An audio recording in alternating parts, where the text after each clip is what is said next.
I've never met someone who trusts so much in God's guidance that he chose to bring his wife and raise his 3 kids in the heart of some of the most unsettled, war-torn countries of the world. Meet David Eubank. He founded an organization called Free Burma Rangers 28 years ago, and his mission is to provide relief to hungry and hurting civilians that have been ravaged by civil war. His story is filled with hope and love and genuine kindness as he continually points to Jesus as his source for strength. In this episode, you'll hear the heart-wrenching story of how David lost 2 of his closest friends and how he rescued a small girl in the heart of a battle while she lied covered by the body of her dead mom. But most importantly, he shares how Jesus shows up continuously and in amazing ways with miracle after miracle. David Eubank's story is compelling in every way. So, let's jump in and find out more.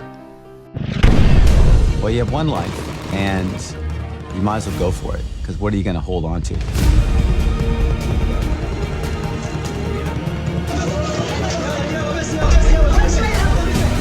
I grew up as a missionary kid in Thailand. I remember thinking, I think I'm more of a soldier. I felt God had something else for me to do. I turned to Karen and I said, I'm going to Burma. Will you come with me? Will you marry me? I felt in my heart, say no and let it go, or you say yes and you get in.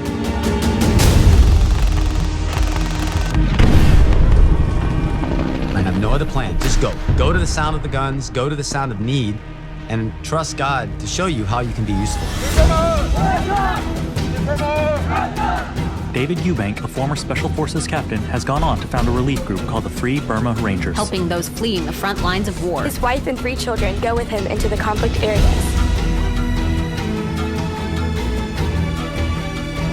As we did these relief missions, more and more ethnic people began to join us. I want to go and help my people as I can.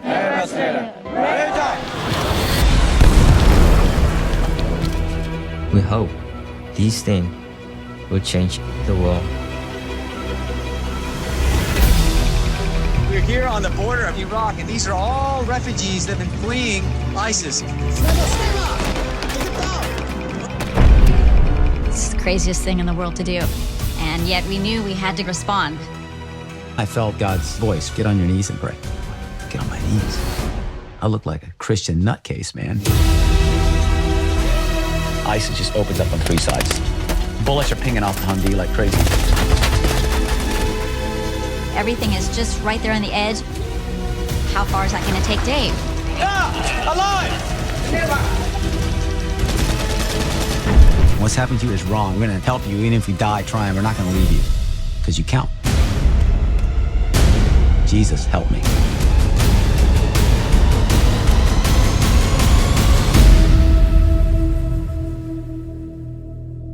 All right, I have the pleasure and the opportunity today to talk with a man that I'm just totally enamored with what you've done and what you do. That I just had to have you on the podcast. And the gentleman that we both know, Jonathan Webb, was the guy who said, "You got to figure this guy out. You got to talk to him." And I said, "Absolutely." So. The next thing I did was I went and saw your documentary and just blown away.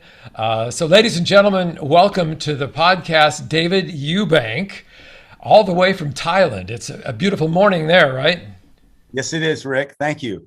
Yeah, we got sunshine. We're about, I think, 13 hours apart. So you got sunshine and a beautiful day starting, and our day, the day before, is winding down, and it's in the evening. But good to have you here. So let me do a little brief introduction, but for the most part, I want you to tell your story. But let's start with the fact that you were in the United States Army at Special Forces for 10 years. And then after, at some point along the way, you had a calling. And I guess let's start with that. So you're a U.S. Special Forces guy, and all of a sudden you decide there's something else in your future. Tell us about how all that happened. Well, first of all, Rick, thanks. And thanks for having the great taste to be living in Fox Island I love Washington State. It's beautiful. On a nice day, this is the most beautiful place in the world. Yeah. And sometimes you have to wait a few days, but I love Washington State. We try to come every year. I was telling you earlier about rodeo, our kids' rodeo. We climb. I don't know if you know, my son Pete is the youngest guy to climb Rainier. He was 6 when he went up there with me, and the girls are right behind. They would have the record, except he's younger than them. And anyways, we love Washington State, and thank God for it.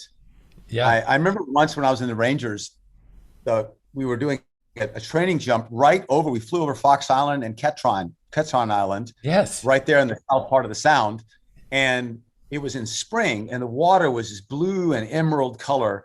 And then as we're flying in the aircraft, the ramp opens, and I'm looking out at the snow-capped Olympics to the west and the Cascades to the east. And right below me is the Sound. And we went running and jumped out and parachuted right to the Sound. I thought, this is too cool.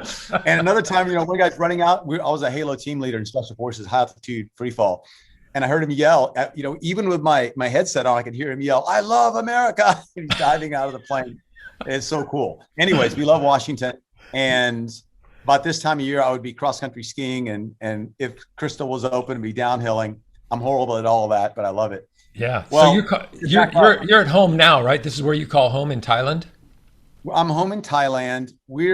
I'm in this home maybe 1 or 2 months a year, and that's it. Because most of the time, this is our base. Most of the time, I'm in Burma, or I'm in Iraq or Syria, or some of the place. We were in Tajikistan on the Afghanistan border, trying to help the Afghans this summer as well.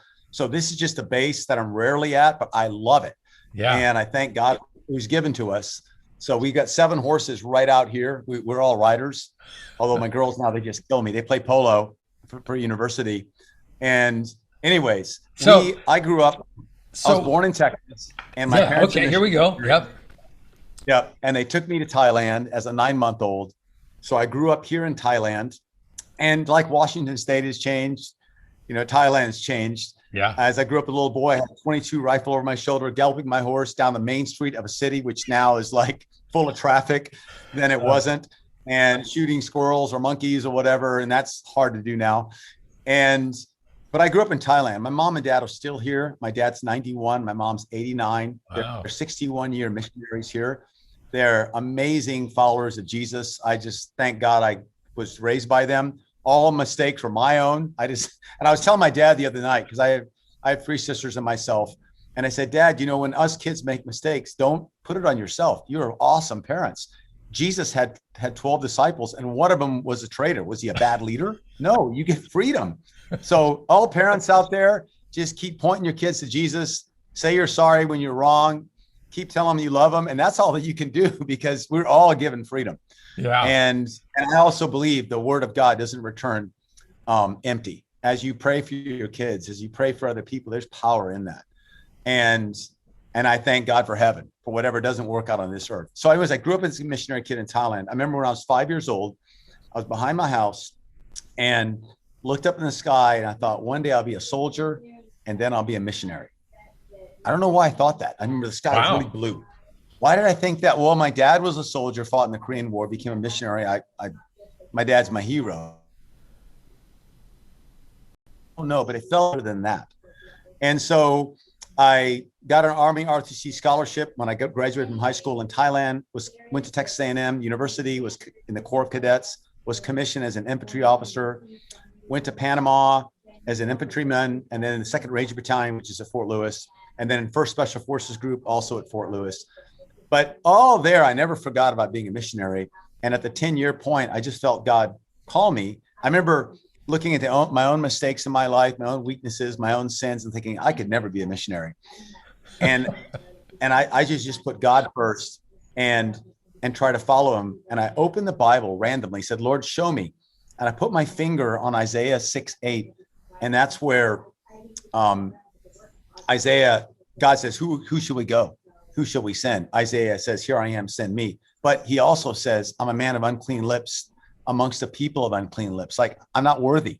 I really felt that. But in that scripture, an angel comes and purifies Isaiah. Go.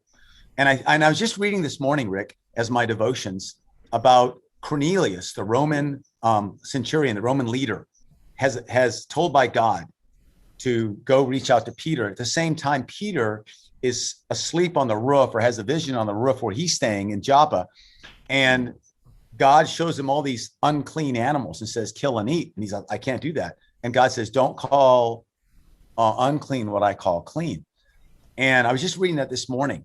And so I think in our lives, if we have a good conscience and it's working, or if we're open to the Holy Spirit, he'll convict us of our sin. But that doesn't mean you're condemned. It means you're convicted. And you can say, I'm sorry, get rid of it. And God's going to use you. God cleans you and uses you. So anybody who watches this or listening, if you feel bad about what you've done that's wrong, good. We should feel bad. But then get rid of it. God, Jesus forgives you. That's what he died for. Go again. Start again.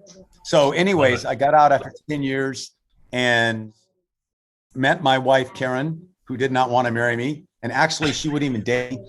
I was still in Washington. And so I took her on a climb of Mount Shuksan. Anybody who's in Washington, Mount Shuksan is one of the most photographed mountains in the world, actually. It's beautiful, especially the Lake Anne perspective.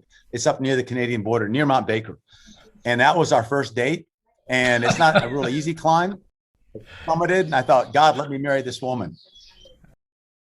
So that's kind of how it started. And then you, as you told in the documentary, you went on your honeymoon in Burma for the most part. Yeah, right? Well, we were right. Before she agreed to marry me, I was invited to go to Burma to help a tribe called the Wa in northern Burma. Burma is now 72 years of civil war, longest running civil war in the world. Series of dictators just attacking their people has not stopped. In fact, this year is the worst, probably in about 70 years. Wow. And I'm getting ready to go back into Burma in about 10 days. But anyhow, there's over 200,000 people newly displaced. But I was invited back in 1993, come and help us. And I remember I told Karen that I had already asked her to marry me. And actually, I was visiting her in Seattle also. I was now in Fuller Seminary. I got out of the Army, went to Fuller Seminary in California, came up to visit her. She was living on Queen Anne in a little apartment up by the third. There's 3 towers up there. She's by one of them. Okay. And I asked her to marry me. She said no. I get a phone call from my dad. He tracked me down to her place.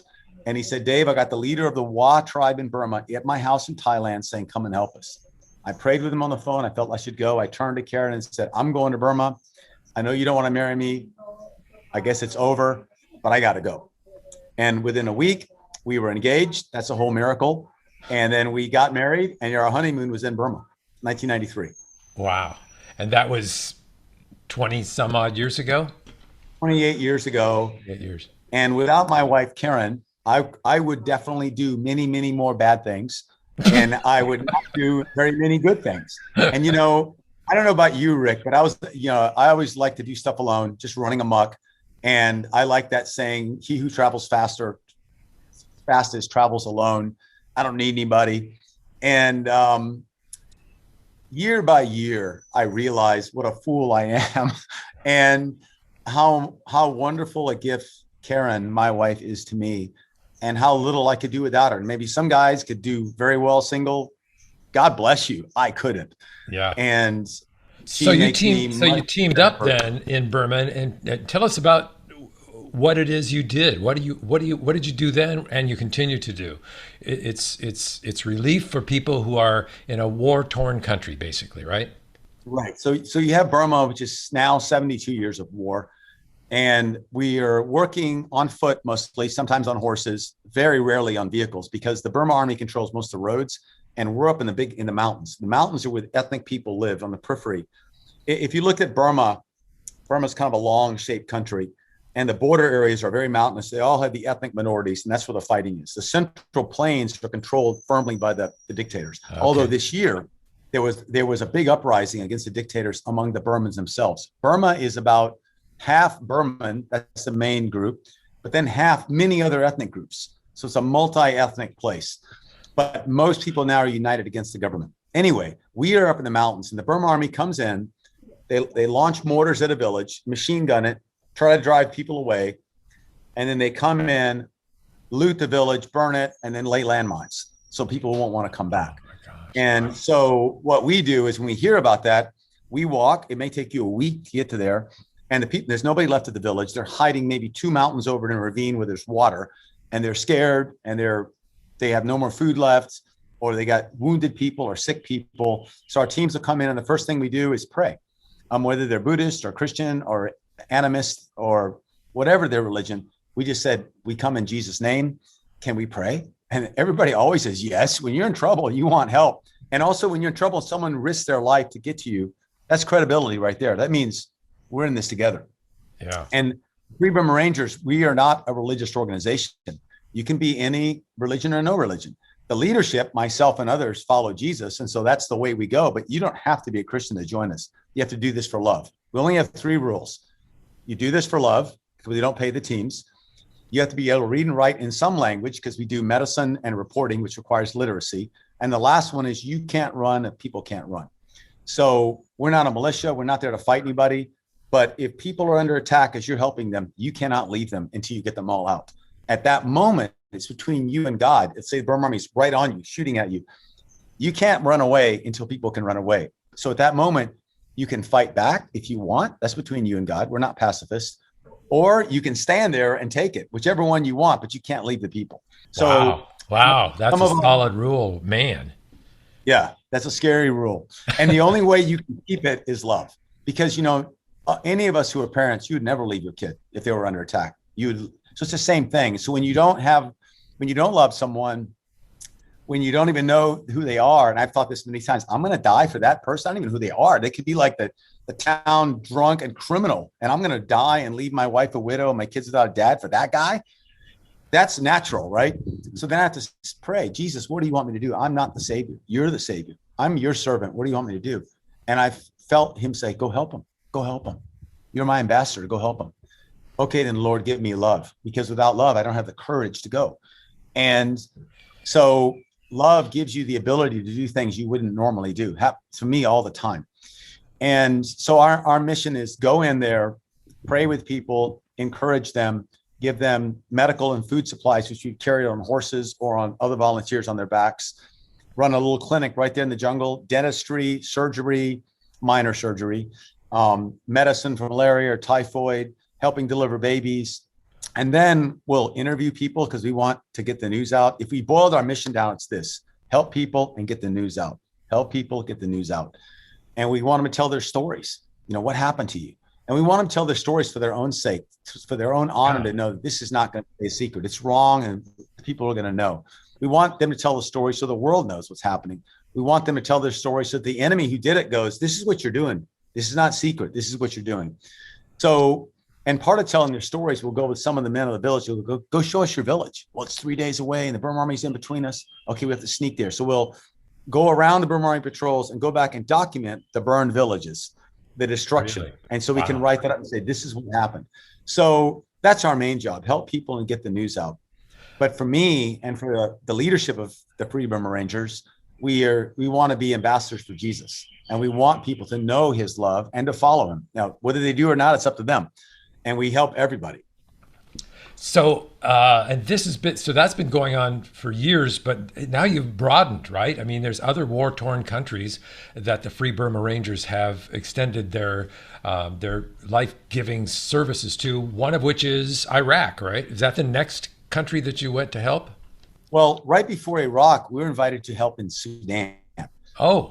Sudan was the biggest country in Africa. They had a long civil war. It got split in half, and there was Sudan in the north and then South Sudan, a separate country right in the south. Well, there was some of the people that were in South Sudan still that they're the same ethnic group where when they drew the line, they were drawn into the north part, which they didn't want to be. And so they were attacked constantly in what's called the Nuba Mountains of Sudan. And the Nuba Mountains are the southern part of Sudan, the country of Sudan. So we were invited to go to South Sudan and then infiltrate up with the Sudanese People Liberation Army. That's the People for Freedom. We went with them into the Nuba Mountains and we trained relief teams in Africa. And we were bombed every single day. Every day. Oh my gosh. These Air Force bombers would bomb us. Now there's a ceasefire in that area. And there's some more, because, if you've been following Sudan, there was a coup, a counter coup. The government's in turmoil. So that's helped them back off their attacks. So the Nuba Mountains are relatively quiet, which is why we haven't gone back. That was 2014. But then at the end of 2014, we were invited to help in Iraq because ISIS was growing in Syria and Iraq. And we were asked, come and help the Kurds up in northern Iraq. So we prayed about it, and it was a series for us of miracles that we could actually get there. And we ended up in northern Iraq and Kurdistan. I was in the Nineveh Plains, which is where Mosul, the city of Mosul, is Nineveh. And I remember being in the Nineveh Plains on the front line with the Kurds. It's like World War I, these trenches. And you could see ISIS just about 500-600 yards away, and their black flag flying. I read the whole book of Jonah in that trench and thought, this is the same place. And the people repented and they came to the Lord. But now we're in a different era and a different trouble. And I said, God, what would we do in the Middle East? You know, in Burma, we walk, we're fit, we know what we're doing. We're like the first string in Burma. But we're really not that good. If you took us out and put us somewhere else, we're like third string. It's just that in the jungles of Burma, there's nothing to compare us with. So here we are. The Middle East is developed. They got roads, they got hospitals, they got oil wells, they got infrastructure, they got tanks and airplanes, and the Americans are behind with their airplanes. What do we do here? And I felt God's telling me, give up your own way, give up the free Burma Ranger way, and just come help these people. Oh, really? Okay. I felt like, you know, if you're building a house with your dad and you're in the middle of that, and your dad said, son, stop. Go across the street to that old lady widow there. Everything she tells you to do for the next month, do it. But Dad, I'm helping you build the house. No. Go over there for 1 month and serve her. That's exactly what it was. And which was in a way very liberating, but also very like, I felt like an idiot. Like, what do you mean? We don't even know. We don't speak Arabic or Kurdish. So when I first met with the Kurdish general and offered our services, small as they are, as frontline relief workers, at the end of it, I said, can I pray? And he goes, yeah, pray. And my translator was, there. I'm going to pray in English. And I felt God say, get on your knees. And I was like, get on my knees. These guys will think I'm a nut, man. And I felt God ask, are you afraid of me, God? Or are you afraid of them? Who do you want to look good to? I said, oh, God, you win. So I got on my knees and I prayed. And when I got up, the general through my translator said, I have no idea what you said because you prayed in English, but I could see you respect God like we do. Thus, I trust you. You can go anywhere you want in my country. Wow. And then, is that your son? Yeah, that's my son. You brought your most precious thing. I give you my most precious thing, my nation. You can go anywhere. And so we started with, that was God opening the door for trust. And we had a very small relief team. Many of our team leaders from Burma came. So they're walking around. These are Asian, brown-skinned guys with flip-flops, bags of betel nut, never seen the desert, but amazing medics, amazing video people. And so we had a combination of my family and some of our foreign volunteers and our Burma medics and videographers working together with the Kurds up in Sinjar Mountain with the Yazidis, later on with the Iraqi army in the Battle of Mosul, later on in Syria, where we're still involved. I just came out of Syria 2 weeks ago. And so now we're involved in haven't been back to Sudan, but that's one area. And then Iraq, Syria. And then when Afghanistan fell apart, we were asked to go help. But by the time we went to Tajikistan, which is north of Afghanistan, the bordering country, we started to cross over to the Panjshir Valley, and that fell. Taliban took everything. So we ended up just working on the border, helping refugees for a month back in August and September into October. But so our main areas are Burma, Iraq, and Syria, with relationships now in Tajikistan, Afghanistan, and Sudan. And this is not just you and your team, but you've developed multiple teams, right? There are teams, Free Burma Ranger teams in all those countries doing this work ongoing, correct? Somewhere I think I read 4,500 teams. Is that right? Something like that? Well, 4,500, actually about 5,000 people we've trained. Okay. But we've trained hundreds of teams, but we have 100 teams, only 100 teams active in Burma right now. And we have a couple teams in Sudan, but again, it's a ceasefire, so they're not doing that much. Yeah. In Iraq, we've got a team. In Syria, we've got a team. In Tajikistan, we don't have our own team. We have a couple of people who say they're on our team, and they're more like partners from the local church, the Tajik church. So we have a partnership in Tajikistan, Afghanistan. We have full-time teams in Syria and Iraq, and we have 100 full-time teams in Burma. We're pretty small. We probably got about 700 total people around the world doing things. And you've touched on it just briefly, but I wanted to dig in deeper about your family commitment to this project. This is not just David off doing this, and you already talked about Karen joining you, but you have 3 kids. Tell us how all that works. Well, what a blessing. Before we had kids, we were already going into Burma in the early 90s. And right when Karen was pregnant with our first, Saheli, who was born in 2000, we talked, what's going to happen when we have kids? Are we going to go into Burma with the kids? Because they could die not just of gunshots or being killed or captured. You get malaria, typhoid, typhus, all these things kill children. And it's a dangerous environment. And Karen said, we shouldn't be led by all the bad things that could happen in life. We should be led by the opportunities God gives us. And I think that's true no matter where you live. Of course, bad things could happen. Those are all real. You're not crazy to be afraid of them. They're all real. But do you want to be led by those things that are not of God, or do you want to be led by the opportunities God gives? And so we want to be led by the opportunities. So when our kids were born, we took them into Burma. Pete was 3 weeks old when he was carried in, nursing. Karen's holding my backpack, no lights to avoid the Burma army. And we did that because 1, we love our kids and want to be with them. And that's where our mission is. And 2, I can think of no better life for them to grow up. It's like growing up like Davy Crockett and Daniel Boone and Molly Pitcher, just running amok, riding horses since you're 2 years old. And there's almost no rules except be good. And that in where we are with the ethnic people in Burma, in the mountains, there's no locks on the doors because there are no doors. That's the society. I mean, you just go in and out of anybody's house anytime you want. And people generally do not steal. And there's not a lot to steal anyways, but they just like frontier people. So our kids grew up like that. And also, my kids grew up with hundreds of aunts and uncles. They were not white. They're brown. They're Asian. That's their aunt and uncle. So they grow up looking at people of how they are, not by the color of their skin. And that's just a huge gift, I think. And so they've developed, they're resilient, tough kids. Pete's right over there doing homeschool on the porch. My 2 girls now, Suzanne and Saheli, are in university in their sophomore year at Texas A&M. They both play polo. Man, they are brutal polo players. They'll run you over on horses. And they just finished their finals. They're flying here. So Rick, if you get, at the end of the program, please pray they can get through all the COVID restrictions and link up with us. And we're going to go to Burma together. Yeah. So are they, and are they rooming together? They're together in Texas. Yeah. Cool. Yeah. They're both roommates. They both play polo together. They're one daughter is studying pre-nursing. One is pre-vet. So both in medical. Yeah. So I guess I'm sure there's dozens, maybe hundreds of stories of where God showed up. And there may be some stories where he didn't show up, where things didn't, there was not an answer to prayer, or things didn't go the way you'd hoped. So give me one of each of those stories. One of the stories that was just absolutely, that was God being with us. And I'm sure there's a lot of them, but I want your best. Oh, I don't know what's best. Pressure's on now. so many stories of God showing up.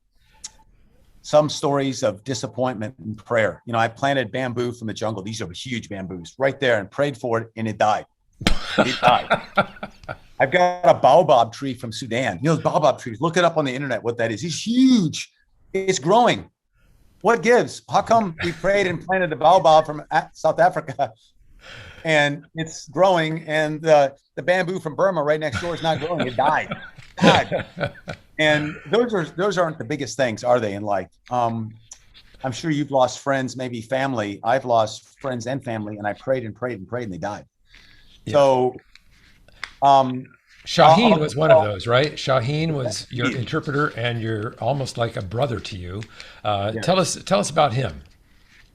Well, he was our translator. He was Yazidi, which is a subgroup of the Kurds up in northern Iraq and Kurdistan. They were targeted especially by ISIS for slaughter. And I met him in Sinjar, a place surrounded by ISIS. My family was up with the displaced people in their tents helping. I was down at the front line. I was with Shaheen. Actually, when I first met him, he said, he spoke perfect English, very funny guy. He goes, I can be your interpreter, but I'm not going to go anywhere near the battle. I said, well, then you're useless to me, man, because I work at the battle. And he would complain about America, about everybody who abandoned his people, and everybody was a coward, and everybody let the ISIS destroy his Yazidi people. And I got ready to go to the front line. He goes, I'm not going. I said, dude, you spent the whole time I'm with you, 3 days, complaining about the cowardice of Americans and the cowardice of the Iraqis and the Kurds, and you won't even go help your own people. I need you to help me talk. That's your role. He goes, well, no, I'm proud to be a coward. And I said, that's a horrible thing to be proud of. He goes, I don't care. I said, well, what is God telling you? He says, God. I said, yeah, you believe in God, right? Yes, of course I do. He was Yazidi. I asked him, what's the difference between Yazidi and Christians? He said, one hair. I said, what's the difference between a Yazidi and a Muslim? He said, one mountain. Big difference. Really? So Okay. Yazidism is kind of this mix of Zoroastrianism, some Christianity. It's kind of a mixed religion. Anyways, he won't go. And I said, if God tells you, would you go? How would he tell me? If you ask him. And I said, I grabbed his hand and prayed and said, Lord Jesus, show Shaheen what to do. And when he got done, I said something I've never said to someone when I prayed ever, because it's not really me to know, but I just felt convicted to do it. I said, I don't know what God told you, but God told me you need to go.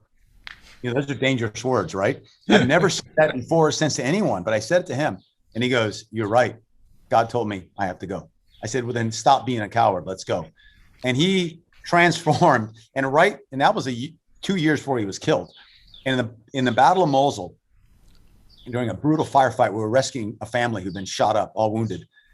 Right before that, he hated the Kurds, he hated the Arabs.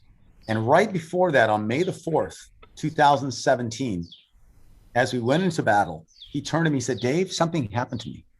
God changed my heart. I actually love the Arabs. Can you believe that? He's telling me that as we're going into battle. He died he was shot that day. He died 9 days later of infection.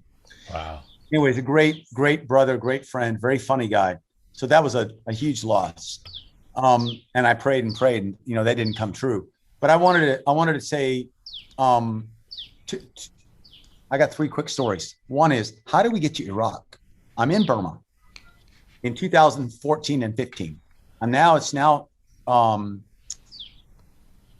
early February 2015. I'm in Burma, walking for 2 months in a very dangerous area. And to get to this one place in particular, I had to walk 19 days of those 2 months, about 20, 30 miles a day to get to a certain spot. When I got there, I was checking we have satellite email on our backpacks, a little laptop like this with a satellite modem like that transceiver. You don't surf the net, but you can send messages back and forth. I get a message from a guy named Victor Marks, who runs a ministry called All Things Possible. And he says, Dave, I got invited to go do counseling for these Yazidi women who were tortured by ISIS and escaped. Dave, you come with us so you can do relief work in the combat zone, because there's nobody up there. There's nobody there. Be there in 7 days. I'll pay for it. 7 days. It took me 19 days, 2 months walking, 19 of which I'm on the wrong side of the Burma army. I asked my staff and my team, we prayed, yeah, of course, that was easy. If God gets us out of here in 7 days with a helicopter or something, we'll go to Iraq. It was one of those easy, like impossible without God prayer. Yeah. Said the prayer. The next morning, the resistance leaders with us said, hey, you're not going to believe this. The Burma army that's blocking your way, they've left their positions from in front of you. They've gone behind you to follow you, which has opened the short way back. Instead of walking 19 days back to the border, we can walk back in 3 days if we walk about 30 miles a day. No way. We get to the border. The border is usually guarded. The guards were all asleep. We crossed the border. Our driver fell asleep on the other side of the country, flipped our car, wrecked it completely. We were unhurt, got out, got to the airport. Now this other country's airport officials looking for us because they're in cahoots with the Burma army. All the computers shut down, true story. And they just say, get on the plane. I land in Thailand. Next thing I know, I'm on a plane to Iraq. 7 days later, I was in Iraq. How could that happen? Those were all a bunch of miracles. And we were like Mr. Bean. It wasn't like we were James Bond. All we had to do was pray and try. And so there we were in the Middle East. Then moving up, one of the scenes in the documentary, you see us running behind that tank and grabbing that girl. Yeah. Well, she'd been hiding under her dead mom for 3 days. And that whole street with ended up 150 people shot up. But to me, it was a miracle that we could, first of all, we needed to get that tank, because you couldn't just run down the street. The ISIS had not just machine guns and rifles and rockets would kill you. even if you had a vehicle, they had anti-tank systems to blow your vehicles up. They just blew up all the armor. There was a burning bulldozer down on one end, destroyed tanks, everything. So you couldn't just run out and grab this kid. And I needed armor. And what I wanted was a tank, a Rocky tank in front, an armored bulldozer behind to clear the way, and then Humvees behind. And we would just push up to the corner where the girl was hiding in her dead mom, grab her, and there's a couple wounded guys. That's all the survivors. Throw them in the Humvees and pull back with all that armor and support. That was such a no, compelling scene in the documentary. Yeah. It's a miracle that you got it videotaped so that it could be a part of all of that. Yeah, we film everything. We always have a filmer. So we couldn't, no way we could get there. So I asked the Iraqi army, give me a bulldozer and a tank and I'll follow and do this rescue. And they go, I'm really sorry for that kid. There's many kids dying. If we send a tank or bulldozer out, it'll get destroyed. We only have 4 tanks left out of 30 we started with. They had 112 armored cars in the beginning of this battle. We had 12 left. And I mean, the Iraqi army was decimated. And he said, we just can't lose our armored crew and our armor for that kid. Many more kids will die if we do that. I'm sorry, you can't do it. And finally, I called the Americans and they start dropping smoke, obscuring the enemy. And that's a whole nother Jesus story because that general is a Jesus guy. Oh, I'm a civilian now. Why am I talking to him on an unsecure iPhone? He did it. That's a separate story. That's Jesus and General Scott Eflon, superhero. Anyways, so we're getting smoke. I get the Iraqi guy. He goes, no. I go, look, there's smoke. He goes, doesn't matter. And I said, if Allah told you to give me these armored vehicles, would you? Well, yes, if Allah told me. I said, okay. I grabbed his hand. I said, dear Allah, please tell this commander what to do. I don't know what to do. Please tell him, you tell him what to do in Jesus' name, in Yeshua name. In Isa's name. It's all words for Jesus. I got done praying. He opened his eyes, opened my eyes. And I said, what did God tell you? He said, 1 tank, take it or leave it. So that's why we're running. That wasn't my plan to run behind the tank. My plan was the tank goes first, armored bulldozer clears away, and the Humvees go and we grab. That'd be the sensible way. But there was no way for sensibility at that moment. 1 tank, take it or leave it. So he said the Lord's Prayer, ran, grabbed the girl. I didn't get shot at, bullets everywhere. One of my guys got shot through the calf, but he lived, Ephraim. Another guy named Sky Monkey filming it. A Syrian refugee. We got 2 of the guys out. One of the guys was killed.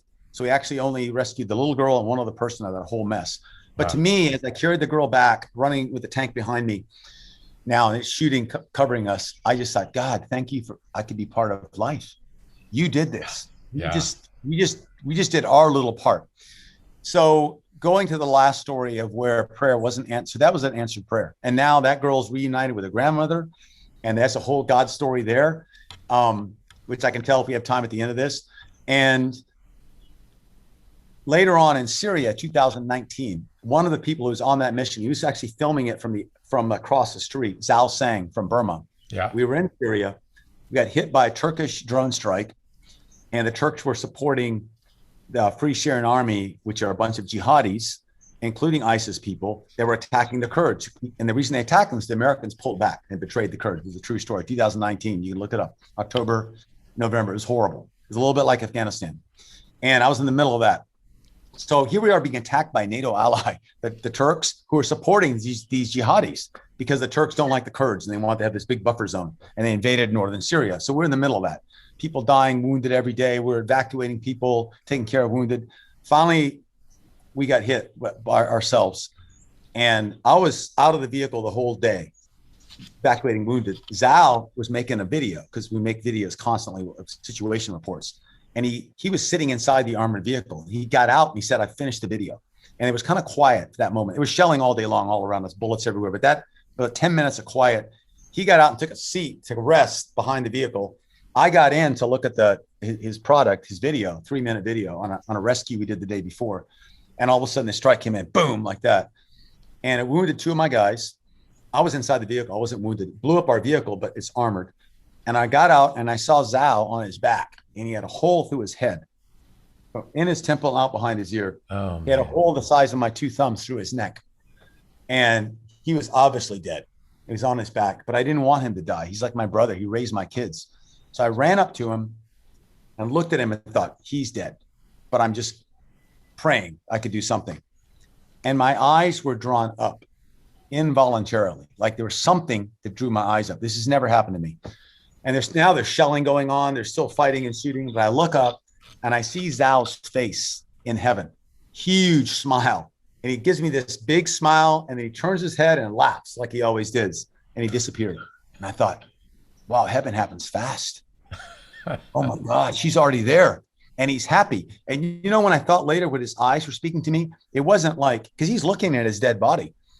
It wasn't like, oh, that's so terrible that I died. Oh, what a mess. Oh, my 1-year-old daughter who turned 1 this day is going to be without a dad. Oh, my widowed wife. Oh, poor Dave. It wasn't that. He was smiling and laughing. And I felt his eyes said to me, keep building God's kingdom on that earth. You're doing the best thing. Keep going, bud. It's not that bad. And don't worry, I got it good up here and you'll come here later. Oh, man. And I've never seen someone in heaven like I saw. That's and great. I turned my eyes back to him, to the dead body, because I love him. We started working on him. We took him to a hospital. It was only 4 kilometers, 2 miles away, the hospital. The front line had come, the invasion had pushed that far south. And we carried his body into the hospital. They worked on him for over an hour. He was long dead, but they're working on him. We put electric shocks, adrenaline, oxygen, and CPR. After over an hour of that, the Kurdish doctor put his hand on my arm and he said, is it enough? I said, he's dead, isn't he? And he said, Zal was dead before you brought him in the hospital. He died instantly. Yeah. But we've been working on him because we love him and we love you. Oh, man. We all started crying. But I knew he was already in heaven. But I think, you know, in this world, we're trying to do our best to hold on to life. Yeah, and that's true. Well, those are examples of prayers. That was not answered the way I wanted. I wanted him to live. I wanted him to come back. Yeah. But it's not that way. So I only know this, Rick. Know, believe. And I know it's that it works for me in experience. I believe it. And that God works good from all things to those who believe in him and are called according to his purpose. He brings good from all evil. Doesn't mean things are evil or good. There's not. They're evil. But he's bigger than evil. He's bigger. And he brings good from it. And also, you know, we can live with sorrow in this world. We can't live with shame.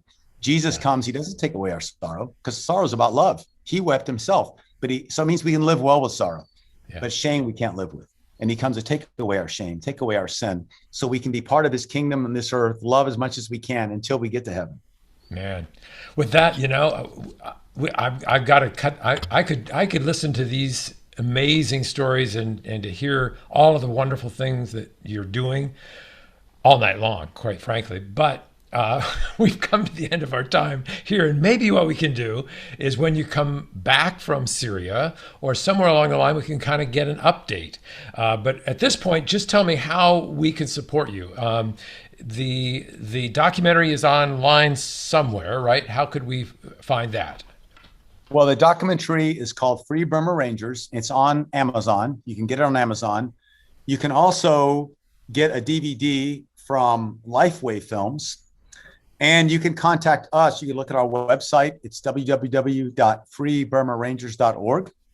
So freeburmarangers.org is our website. You can find out anything you want about the movie, about the documentary, how to get it. You can get it free streaming now from the people that help make it, Dayadocs, another group, but I can connect you to those through our website. And I wrote a book called Do This for Love, Free Burma Rangers in the Battle of Mosul. You can buy that book on Amazon too, hardcover or e. I think the biggest thing we need is prayer. And right now, praying my daughters can make it here from Texas A&M through all the COVID restrictions, and that we can get into Burma and make a difference. Thank you, David. That was an amazing time to spend, and we got to get back together again. God bless you. Continue the great work that you're doing, and we'll keep in touch. Thanks for taking the time with us today. Thanks, Rick. And I pray that I can come see that awesome place of yours in Fox Island. So when we come to the States next year, I'll be in touch with you. I love it. Let's do that. All right. Thank you, man. In Jesus' name. All right. Bye. Bye-bye.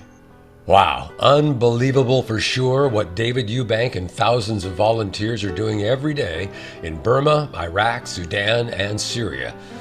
I can't think of a better way to launch season 2 here than this great story on Amazing Greats. Thanks to Jonathan Webb for connecting us with David, and thank you for listening, sharing, and praying as we grow our audience week after week. Check out our website for more amazing content at AmazingGreats.net. The Amazing Greats podcast is produced and edited by Clem Daniels. Until next time, God bless.